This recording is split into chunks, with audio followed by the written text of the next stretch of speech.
এই super cyclone বা ঝড় বৃষ্টির কথা উঠলেই প্রথমটা যতটাই ভালো লাগে, শেষের দিকে কিন্তু ততটাই ভয়ানক হয়ে ওঠে। সেমনি রেমেলে প্রথম কিন্তু যখন আসছিল বেশ ভালোই লাগছিল, বেশ ভালো হাওয়া দিচ্ছিল, কিন্তু যখন শেষে শুরু হলো মানে ভয়ানক।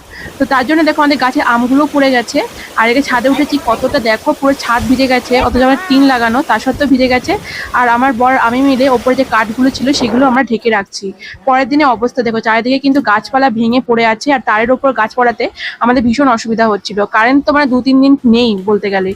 তো এখানে গাছের কাটার লোক এনে গাছ কাটতে হচ্ছে। এখানে কত বড় গাছ একটা উপরে পড়ে আছে, কিন্তু সৌভাগ্যবশত আমাদের কোনো ক্ষতি করেনি। আর এদিকে ছাদটা একেবারেই নোংরা হয়ে গেছে।